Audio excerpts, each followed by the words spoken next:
les habla el líder del grupo número 12, el cual está conformado por Cárdenas Gómez Wilson, Espinal Reyes Joel Antonio, Manrique Lord Jocelyn, Quimis Morales Mariela Michelle, Silda Barahona Gilda Michelle y Nisa Ortega, quien les habla. A continuación se van a hablar de los siguientes temas, como son una retroalimentación de la célula presupuestaria de ingresos y gastos perteneciente al grupo número 1.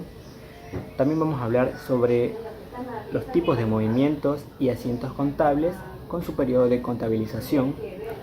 Posterior a ello se va a ejemplificar un ejercicio práctico del gobierno autónomo descentralizado de la parroquia San Pedro y San Pablo de la provincia de Manabí, y donde se va a explicar la estructura del estado de situación financiera, a su vez la codificación de las partidas que utiliza dicho GAT y posterior el registro de dichas partidas en el estado de situación financiera.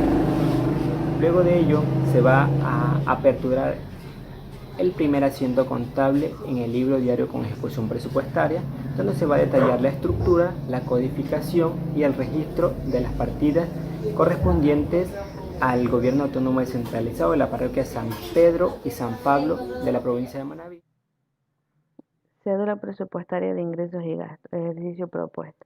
El Ministerio de Economía y Finanzas asignó un monto de $439.080,37, de los cuales el Gobierno Autónomo Descentralizado Parroquial de San Pedro y San Pablo realizó la distribución de los valores. Encontramos en el grupo 18 transferencias y donaciones corrientes con un valor de $68.141,40. El aporte del Ministerio de Economía y Finanzas corrientes, aportes y participaciones corrientes del régimen, aportes a GAT parroquiales rurales con un valor de $79.400,95. En el grupo 20 encontramos lo que es los ingresos de capital con un valor de $145.588,40. En el grupo 28 las transferencias y donaciones de capital e inversiones. Aporte del Ministerio de Economía y Finanzas, inversión, de entidades del Gobierno Autónomo Descentralizado, aporte y participación de capital e inversión. Aporte de GAT parroquiales con un valor de $225.350,57. Cabe recalcar que dicha distribución se realiza en base a los criterios propios de la planificación plurianual y operativa del GAT municipal, que para tal efecto dictarán sus propias políticas de ingresos y gastos, orientadas al equilibrio presupuestario. En rojo los ingresos programados o que por ley deberían haber sido asignados al GAT parroquial, en negro los valores realmente devengados. Los otros ingresos. Los ingresos programados demuestran un flujo adecuado e incluso superior al proyectado para cada uno de los años establecidos en la presente evaluación. Es importante señalar que en el año 2016, posteriores al terremoto, existieron asignaciones adicionales, las cuales tuvieron el fin de paliar en algo los infortunios de los pobladores locales. Partiendo de lo expuesto, la estimación para el año 2020 sobre los ingresos fijos es de aproximadamente de $260.556,66, considerando el promedio de los años en estudio para los ingresos corrientes. En rojo los ingresos de financiamientos programados para ser recibidos, en negro los valores que en realidad se devengaron al cierre del ejercicio por parte del GAT parroquial, donde encontramos la matriz de ingresos que está en el grupo 30, ingresos de financiamiento con un valor de $237.755,54. En el grupo 37, saldos disponibles con un valor de $184.866,92. En el grupo 38, las cuentas pendientes por cobrar, $52.888,62. En la matriz de gastos encontramos el grupo 5 con gasto corriente, grupo 51, gasto en personal, grupo 53, bienes y servicios de consumo, grupo 56, gasto financiero, grupo 57, otros gastos corrientes, grupo 58, transferencias y donaciones corrientes, grupo 7, que son los gastos de inversión, grupo 71, gastos en personal para inversión, grupo 73, bienes y servicios para inversión, grupo 75, las obras públicas, grupo 77, otros gastos de inversión, grupo 78, transferencias y donaciones e inversiones. En el grupo 8 encontramos los gastos de capital y en el grupo 84 bienes de larga duración. En el grupo 9, aplicación del financiamiento, y en el grupo 96, amortización de la deuda pública. En el grupo 97 son los pasivos circulantes. El total de gastos en la matriz de gastos se obtuvo un valor de 245.694,82. Vamos a hablar sobre las cédulas presupuestarias de ingreso. En la cédula presupuestaria de ingreso, la estructura de este cuadro vendría a ser lo que es partida, que lo tenemos aquí, denominación, que tenemos aquí, la asignación inicial, que es la A, reforma, que es la B, codificado, que tendrá la fórmula de C, es igual a A más B, la asignación inicial más la reforma, el devengado, que va a ser con la letra D, recaudado con la letra E, y saldo por devengar, que va a ser F, que va a ser igual a C menos D, que vendrá a ser el codificado y el devengado. Saldo por cobrar, que la fórmula sería G, que es igual a C menos E, C, que significa codificado, y la E, que es recaudado. Por ejemplo, la partida 1, ingresos corrientes, tenemos un valor de $73.357. En las reformas, un valor de $298.100,06. Codificado dice que establece la fórmula que C es igual a A más B, donde vamos a sumar la asignación inicial con la reforma, que tendrá un valor de $371.457,06. El devengado va a ser tendrá un valor recaudado igual, y el saldo por devengar, que va a ser F, que F es igual a C menos D, que es este valor que está aquí, que es el codificado, y el D, que es el 371.457, menos el devengado, que también tiene el mismo valor, 371.457,06, que tendrá un valor de 0. Y con el saldo por cobrar, que la fórmula establece, G es igual a C menos E. C, que significa codificado, y la E, que es recaudado. Estos dos valores se restan y obtendremos un valor que sería 274.180,46. Así sucesivamente se le irá realizando a cada una de las partidas que éste vaya a tener de la cédula presupuestaria de ingresos, donde encontramos la partida 18, transferencia y donaciones corrientes, la 18.06, aportes a juntas parroquiales, 18.06.08, aportes a juntas parroquiales rurales, 2, ingreso de capital, 28, transferencia y donaciones de capital, 28.04, aportes y participaciones del sector público, 28.04.02, de exportación de hidrocarburos y derivados, grupo partida 3, ingreso y financiamiento, 37, saldo disponible, 37.01, el saldo en cajas de banco y banco, 37.01.01 de fondos del presupuesto general del Estado, partida 38, cuentas por cobrar, 38.01, cuentas por cobrar, y 38.01.01 de cuentas por cobrar. Cabe recalcar que estas cédulas presupuestarias de ingreso irán a variar dependiendo cada gas dependiendo cada gas cómo se vaya manejando. En lo que es la cédula presupuestaria de gastos, tiene la misma estructura, solo que varía en algunas, que viene a ser partida, denominación, la asignación inicial, que ya sabemos que es la A, la reforma, que es la B, codificado, que es igual a A más B, que viene a ser lo mismo que la cédula presupuestaria de ingresos, comprometido con la letra D, devengado con la letra E, saldo por comprometido, que va a ser G es igual a C menos D, que viene a ser el codificado menos el comprometido. Y aquí queda el saldo por devengar, y en la cédula presupuestaria de ingresos es el saldo por cobrar. Y este es el saldo por devengar, que es conocido con la letra H, y su fórmula sería H es igual a C menos E. C, que es el codificado, y la E, que es el devengado. Asimismo, se tendrá cada partida, como podemos observar, partida 5, gastos corrientes, que tendrá un valor de 108.560. En este caso, las reformas son en cero. El codificado va a ser el mismo valor de asignación inicial. En caso de que tengamos un valor aquí, estos dos valores igual se sumarían y quedaría el valor. Como en este caso la reforma está en cero, quedaría el valor de asignación inicial, que es 108.560.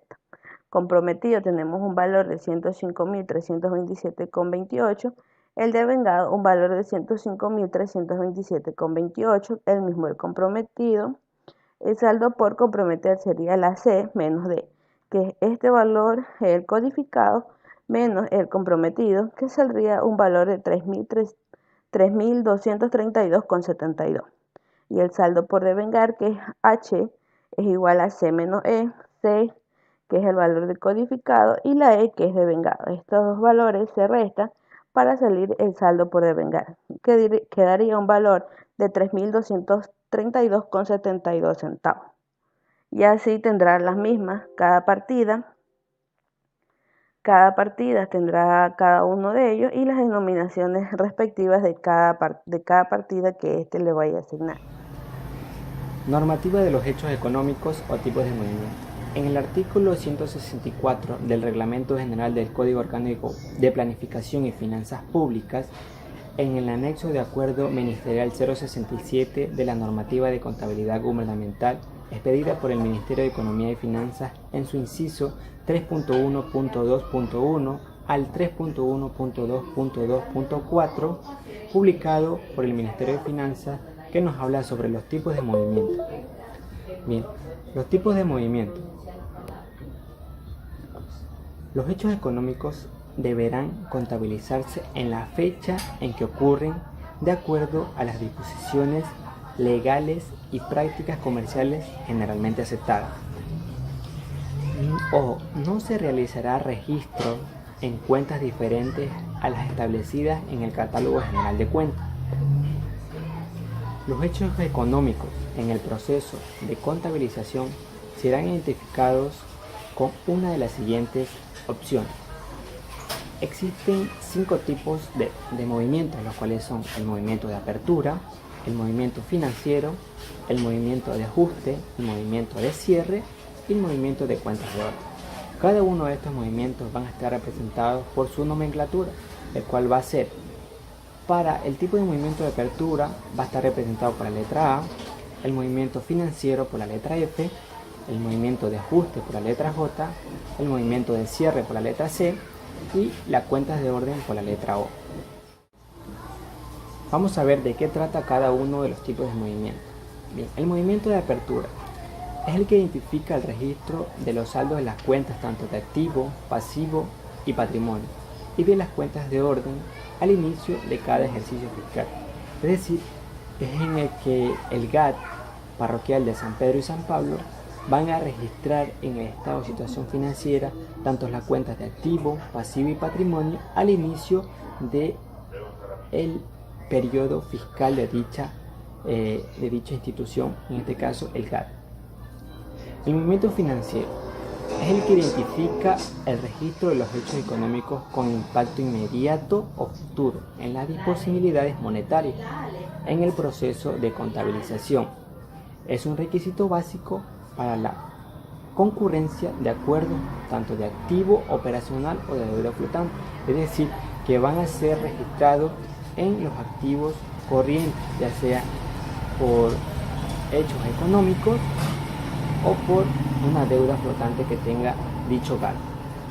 El movimiento de ajuste es el que identifica el registro de las transacciones por movimiento, que ya sea favorable o desfavorable, ya que es el que se produce luego del cierre del ejercicio fiscal de dicho GAT. El movimiento de cierre es el que identifica el registro de los ajustes técnicos especificados en las normas técnicas de cierre de la cuenta, es decir, el cierre de ingresos y gastos de gestión, de cartera de anticipos de fondos cartera de cuentas por cobrar y por pagar, es decir, es el registro tanto del activo y del pasivo, con una cuenta por cobrar o una cuenta por pagar, que van a identificar el cierre del periodo fiscal de dichas actividades de dicho GAT. El movimiento de cuentas de orden es el que identifica en las cuales intervienen cuentas destinadas al registro y el movimiento de los valores, es decir, cuando estos no afectan o modifican los balances establecidos. Asiento contable. En contabilidad se denomina asiento contable o apunta contable a cada una de las anotaciones o registros que se hacen en el libro diario de contabilidad, que se realizan con la finalidad de registrar un hecho económico, que provoca una modificación, ya sea cuantitativa o cualitativa, en la composición del patrimonio de una empresa y por tanto un movimiento en las cuentas de una empresa, es decir, en este caso, tratándose del gobierno autónomo descentralizado de la parroquia San Pedro y San Pablo. Pero ¿cuáles son las partes que componen un asiento contable? En este caso tenemos el número de asiento, la fecha de la operación, la explicación de la operación realizada y la denominación de la cuenta. En sí, ¿qué es un asiento contable? Es una herramienta básica para poder efectuar correctamente los registros de las actividades de un negocio y llevar al libro diario, ya sea de compras y de ventas. Sin embargo, existen varios tipos de asientos contables que deben conocer para tener todas tus cuentas en orden y no sufrir ningún inconveniente a la hora de presentar las declaraciones de impuestos ante las posibles inspecciones de Hacienda. Tenemos el asiento contable según su fondo y el asiento contable según su forma. El asiento contable según su fondo tenemos el asiento operativo, el asiento de ajuste, el asiento de regularización y el asiento de cierre. El asiento contable según su forma es el que se clasifica en asientos simples, compuestos y mixtos. Vamos a ver qué comprende cada uno de ellos. Bien, el asiento contable según su fondo. Son los asientos contables según su fondo los que pueden ser de hasta 4 tipos. Es decir, aunque en la práctica cumplen 2 funciones básicas, las cuales son, la primera de ellas es la del registro, las actividades diarias y ajuste de aquellos errores que se detectan. Y la segunda es que corresponden al cierre de cuentas al finalizar el ejercicio fiscal. El asiento operativo son aquellos que recogen todas las operaciones que se han llevado a cabo en una empresa a lo largo de un año fiscal, las cuales se ordenan cronológicamente, como pueden observar en el ejemplo. O sea, son cuentas que se han utilizado durante un año en el periodo fiscal de dicho GAT, los cuales van a ser ordenadas cronológicamente de acuerdo al catálogo general de cuentas y a las partidas que utiliza el GAT. El asiento de ajuste.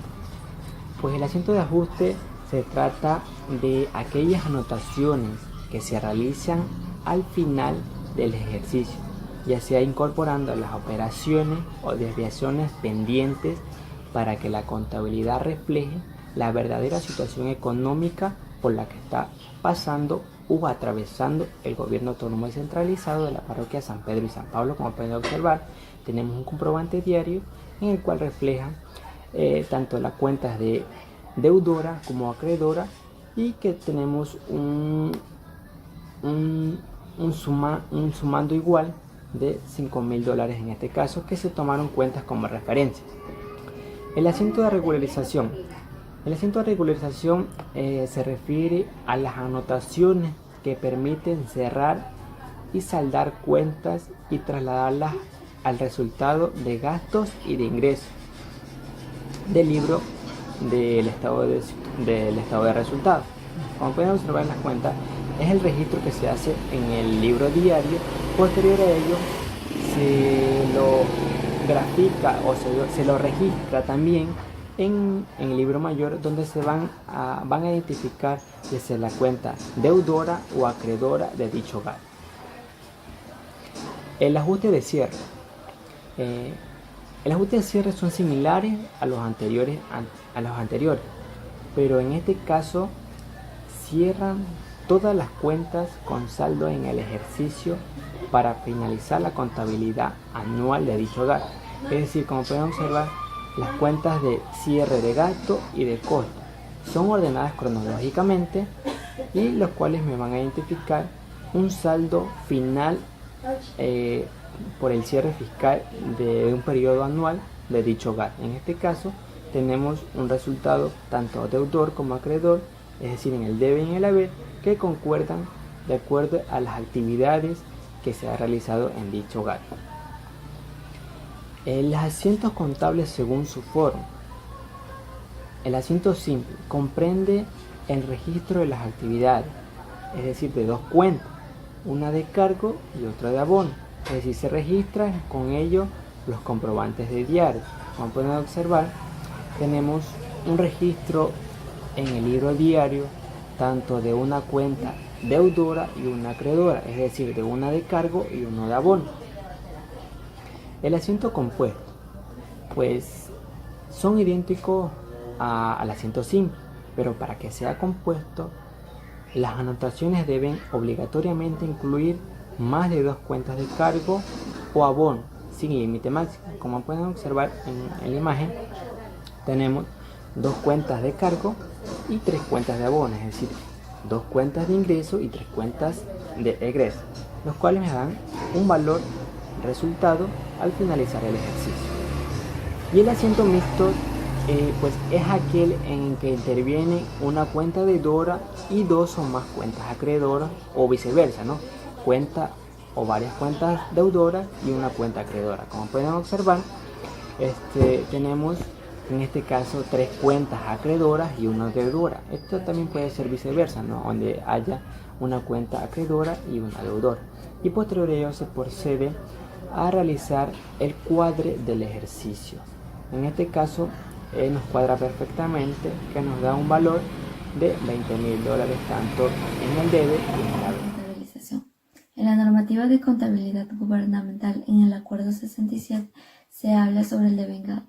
Si bien es cierto, uno de los métodos de contabilización es el devengado.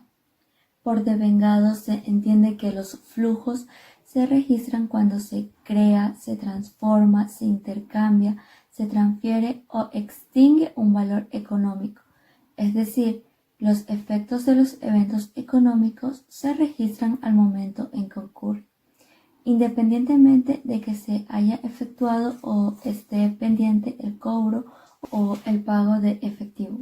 En general, el momento que se les atribuye es el momento en el cual cambia la propiedad de los bienes, se suministran los servicios, se crea la obligación de pagar impuestos, surge un derecho al pago de una prestación social o se establece otro derecho incondicional.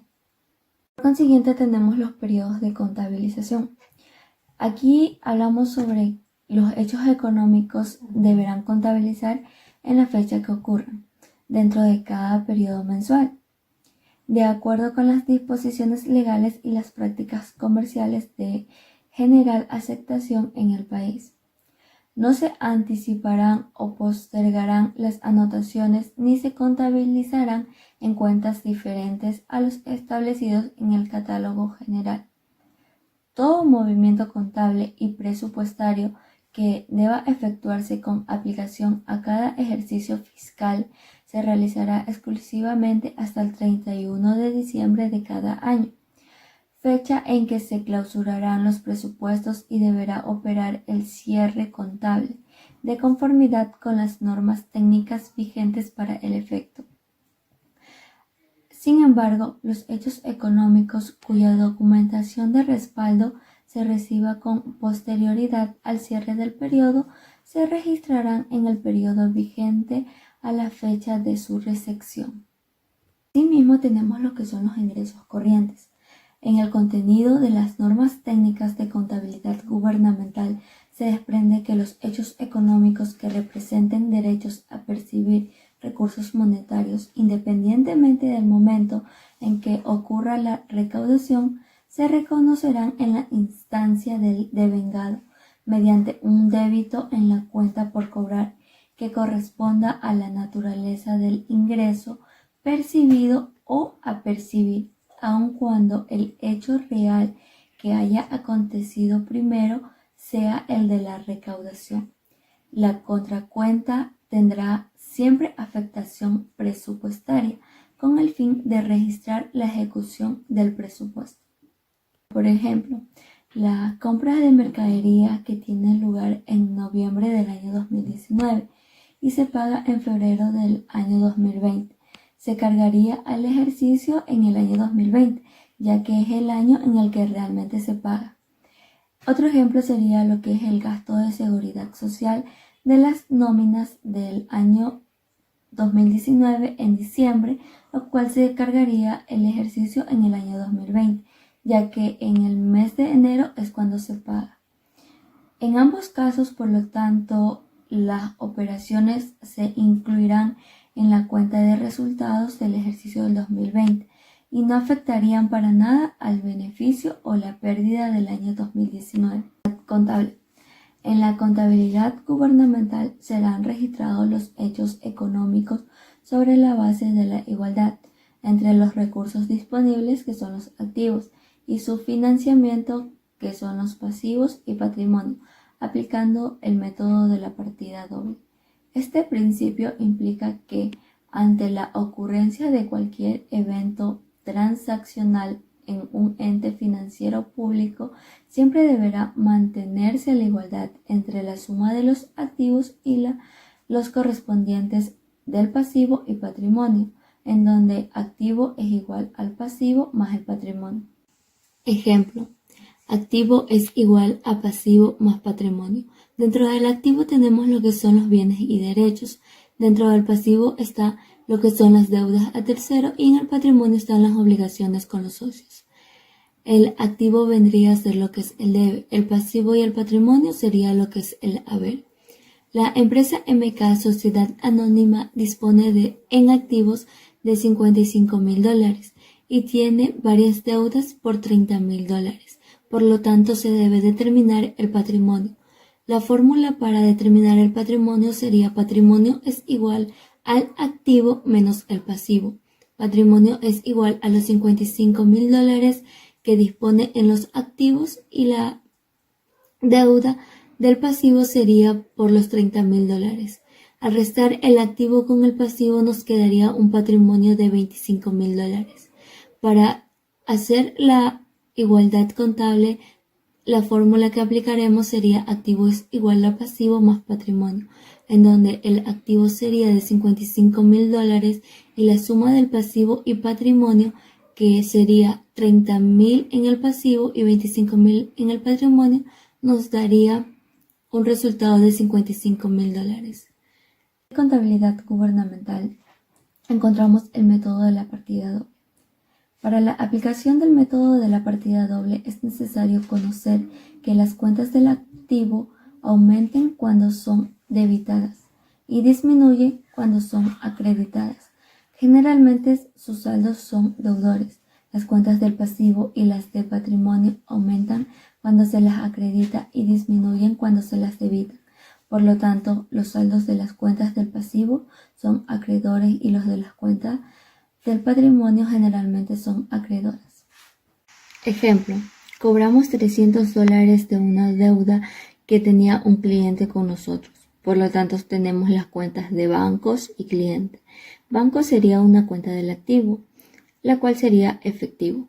Y clientes también sería una cuenta del activo que vendría a ser un derecho. Por lo tanto, la transacción quedaría bancos en el debe y clientes en el haber, con un valor en el debe de 300 y en el haber con un valor de 300. Catálogo general de cuentas. El plan de cuentas es un listado que representa las cuentas necesarias para registrar los hechos contables. Se trata de una ordenación sistemática de todas las cuentas que forman parte de un sistema contable. Para facilitar el reconocimiento de cada una de las cuentas, el plan de cuentas suele ser codificado. Esto implica la asignación de un símbolo que puede ser un número o una letra, incluso una combinación de ambas. Entre las finalidades del Catálogo General de Cuentas podemos encontrar las siguientes. La primera es la contribución al cumplimiento de los objetivos de la contabilidad, la plasmación de toda la información referente a los objetivos, la facilitación del control tanto de ingresos como egresos y la provisión de unos registros contables que faciliten la imputación. Para realizar correctamente un plan de cuentas deben sistematizarse de forma ordenada todos los datos, con una flexibilidad tal que permita que en un futuro podamos agregar nuevas cuentas. Además, debe hacerse con la suficiente claridad como para permitir que otros usuarios comprendan lo que en ellas está plasmado. Debe tenerse en cuenta que el fin fundamental que persigue este tipo de documentos es facilitar la lectura de las características de cada una de las cuentas. Además, muchos sistemas vienen provistos de un esqueleto que les permite ordenar los diferentes datos y agruparlos, tomando en cuenta la codificación que distingue a cada uno de ellos. Respecto al catálogo de cuentas, el Ministerio de Finanzas expide directrices respecto al alcance, estructura, codificación y obligatoriedad. Y lo que es más importante, la asociación con las cuentas patrimoniales con la ejecución presupuestaria. Es importante recordar que la ejecución presupuestaria en gran parte constituye el origen de las modificaciones productivas en la composición patrimonial. Por tanto, las variaciones ocurridas en las cuentas patrimoniales se originan en los derechos y obligaciones presupuestarias. La estructura del catálogo de cuentas patrimoniales se identifica por los siguientes campos. Cuando encuentro un dígito, esto va a ser un título de cuenta. Cuando tengo 2 dígitos, es un grupo de cuentas. Cuando tengo 3 dígitos, es un subgrupo de cuentas. Cuando tengo 5 dígitos, pues mi cuenta va a ser de nivel 1.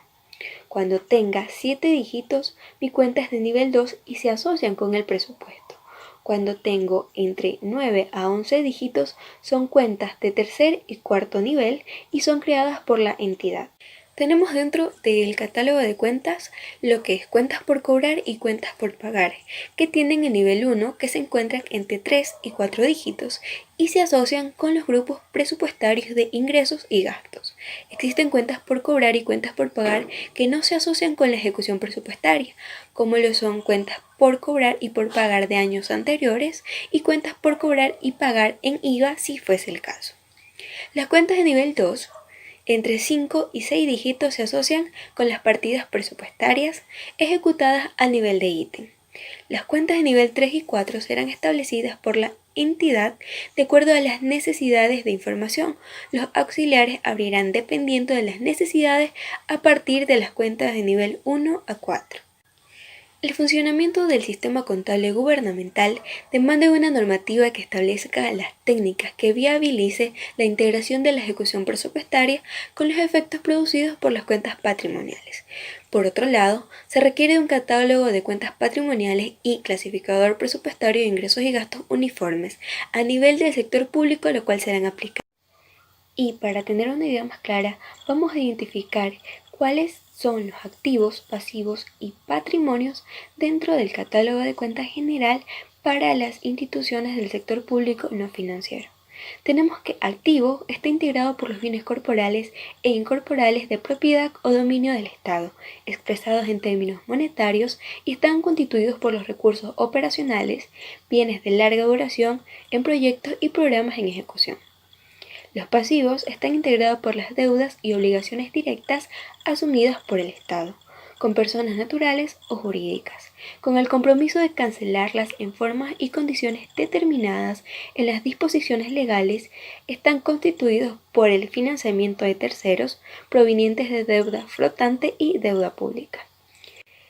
El patrimonio público es la participación del Estado en conjunto de recursos existentes. Están constituidos por el patrimonio acumulado, ingresos y gastos de.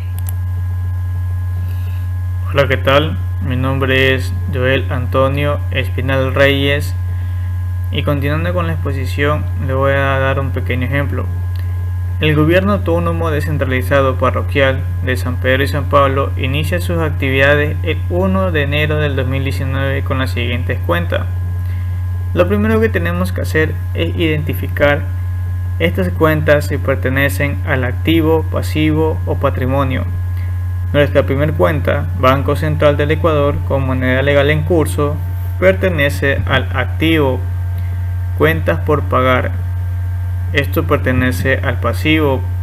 Cuentas por cobrar por venta de bienes y servicios. Esto pertenece al activo. Bienes muebles por valores. Bienes muebles pertenece al activo. Bienes inmuebles al activo. Fondos de tercero al pasivo. Cuentas por pagar al pasivo. Créditos internos. Esto representa un egreso, así que es pasivo. Resultados del ejercicio anterior, esto es una cuenta del patrimonio. Anticipo a servicios públicos, que es activo, y anticipos de fondos de años anteriores, que esto también es activo. Una vez identificadas nuestras cuentas, procedemos a realizar nuestro estado de situación financiera inicial con su respectiva codificación.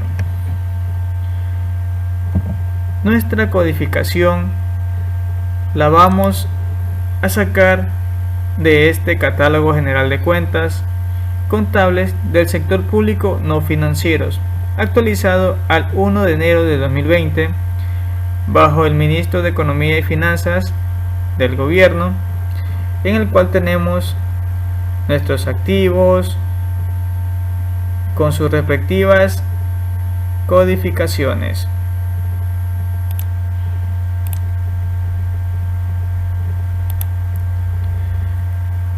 Comenzamos a realizar nuestro estado de situación financiera inicial.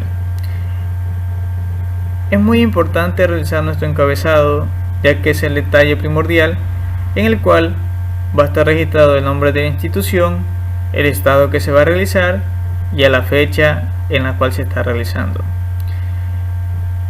Como ya vimos en nuestro catálogo, nuestro activo, su nomenclatura, su codificación es 1. Activos corrientes 1.1, efectivo equivalentes de efectivo 1.1, Banco Central del Ecuador monetario del curso legal 1.1.03, anticipo de fondo 1.1.2, anticipo de servidores públicos 1.12.4, cuentas por cobrar 1.1.3, cuentas por cobrar por ventas de bienes y servicios 1.13.14, deudores financieros 1.2.4, anticipos de fondos de años anteriores 1.2.4.97, propiedad, planta y equipo 1.4, propiedad, planta y equipo de administración 1.4.1, bienes muebles 1.4.101, bienes inmuebles 1.4.103. Ya hemos codificado la parte de las cuentas del activo. Ahora vamos con la parte del pasivo y patrimonio. Pasivo es número 2. Su codificación es 2. Depósitos y fondos de terceros 2.12. Fondos de tercero 2.1.2.03. Cuentas por pagar 2.1.3. Cuentas por pagar en gasto personal 2.13.71. Cuentas por pagar en obras públicas 2.13.75. Emprestitos 2.2.3. Créditos internos 2.2.301. Hemos terminado con la parte de las cuentas del pasivo. Ahora la del patrimonio 6.1. 6.1.1 en patrimonio público. Patrimonio del gobierno autónomo descentralizado 6.1.09. Resultados del ejercicio 6.1.8. Resultados del ejercicio anterior 6.1.8.01. Y hemos terminado con la parte de registrar nuestro estado de situación financiera inicial con su respectiva codificación. Estimados estudiantes, docentes y público en general, tengan ustedes un cordial saludo de quien le habla Wilson Cárdenas. El día de hoy hablaremos sobre la estructura del Diario General Integrado, que se detallan los registros de entrada original y que se la utiliza en la contabilidad gubernamental, cuyo propósito tiene el de ingresar y de registrar paralelamente las operaciones patrimoniales con las presupuestarias. Si bien se puede observar la estructura del Diario General Integrado, detallando la entidad o la institución en la parte superior, que en este sentido es Gobierno Autónomo Descentralizado Parroquial de San Pedro y San Pablo, como también la ubicación del Diario General Integrado, y obviamente con la fecha correspondiente del 1 de enero hasta el 31 de diciembre del 2019. Además, en las columnas podemos observar lo siguiente, como fecha, donde se irán registrando cronológicamente las transacciones, el código de la cuenta que se encuentra en el Catálogo General de Cuentas del sector público no financiero y a la vez la denominación de dicha cuenta, el asiento contable, donde se lo realizará de manera ordenada, el tipo de movimiento que se utilizará de acuerdo como lo hemos revisado junto con los compañeros y docentes en clases pasadas. Llámese a esto el de apertura, representado por la letra A, el financiero con la letra F, el de ajuste con la letra J, el de cierre con la letra C y por último el de orden con la letra O. Luego tenemos el debe y el haber. Cabe recalcar que las columnas antes mencionadas corresponden a la afectación del registro patrimonial, ya que en este sentido el registro patrimonial se lo realizará de acuerdo a la partida doble, es decir, que siempre habrá una cuenta deudora y otra acreedora. Por lo tanto, debemos registrar los valores tanto en el debe y del haber. Al denominarse Diario General Integrado, quiere decir que está integrando además a la ejecución presupuestaria, donde la complementará por el código del ítem presupuestario, la denominación o partida de este ítem presupuestario y el devengado, que se afectan en los ingresos, en los gastos, en adquisiciones de bienes y materiales, en adquisiciones de activos, entre otras. Entonces, el estado de situación financiera se trasladará al Diario General Integrado, donde reflejará los saldos de los derechos y obligaciones y patrimonios expresados en activos, pasivos y patrimonio, a una fecha determinada. Mientras que la ejecución presupuestaria se llevará a cabo estableciendo una relación por su naturaleza tanto en ingresos y de gastos, entre la asignación codificada y la ejecución del presupuesto durante un periodo determinado de tiempo y que permita analizar el grado de ejecución, alcanzando así el superávit o déficit presupuestario. Por lo tanto, una vez conocido la estructura del diario general integrado, empezaremos a llenar de acuerdo al estado de situación financiera planteado por los compañeros, de tal forma que se vean reflejados con cada una de sus cuentas y su codificación. En primer lugar, recordemos que se debe llenar la fecha correspondiente, y es que en este sentido se le agregaremos el 1 de enero del 2019. La segunda columna corresponde al código que será evidenciado por 111.03 con la denominación Banco Central del Ecuador, moneda del curso legal. Por lo consiguiente, anotamos el asiento número 1 y a la vez el tipo de movimiento, que en este caso es el de apertura, ya que en este es aquel que inicia sus actividades dentro de cada ejercicio fiscal, reflejado con la letra A. Y por último, el saldo denominado de $26.100, que serán registrados a las cuentas del debe. Asimismo, registramos la siguiente cuenta con el código 112.01, denominado Anticipos a servidores públicos, cuyo valor es de 8.898,60 centavos.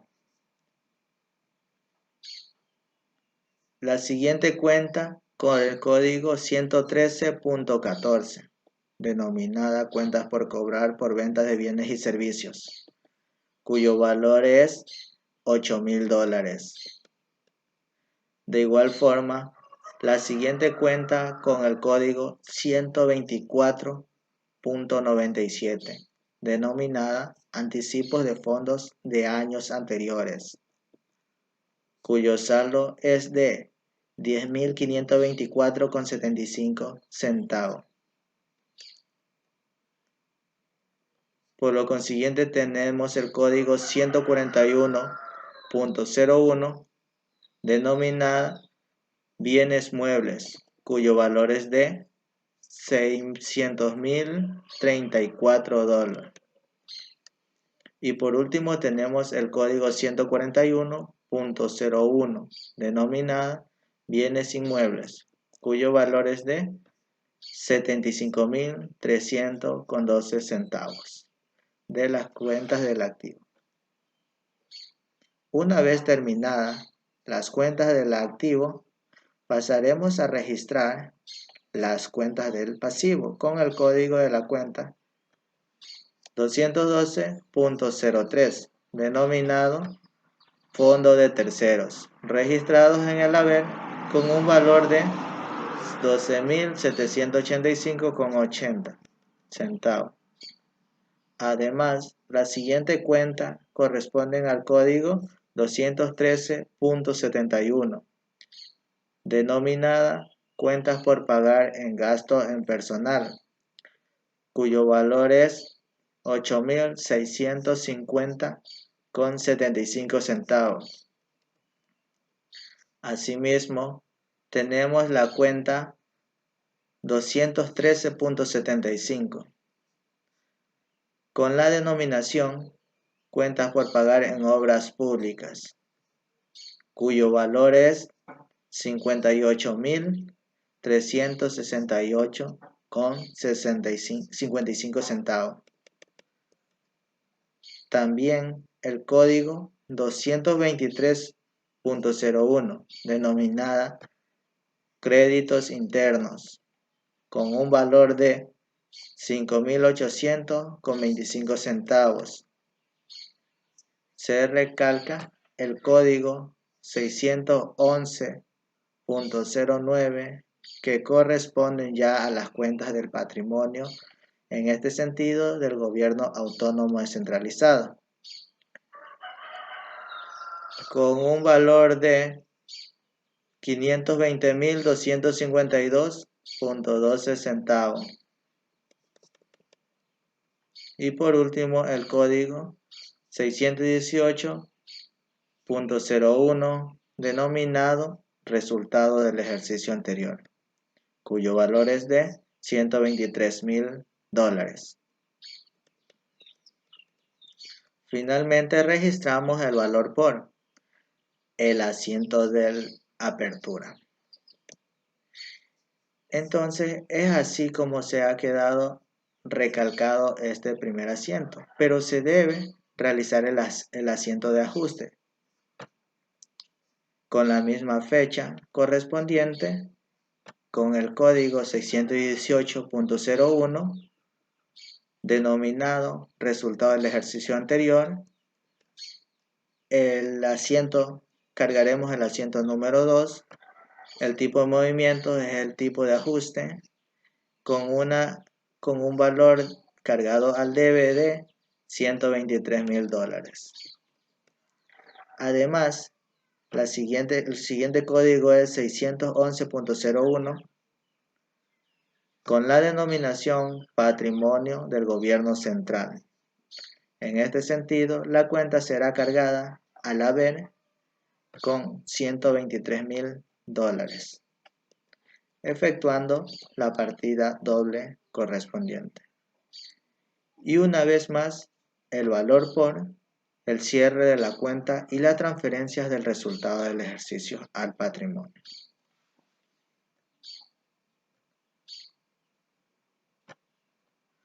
Muy bien, compañeros docentes. Es así como hemos reflejado el diario general integrado, trasladado del estado de situación inicial o financiera al libro diario general integrado.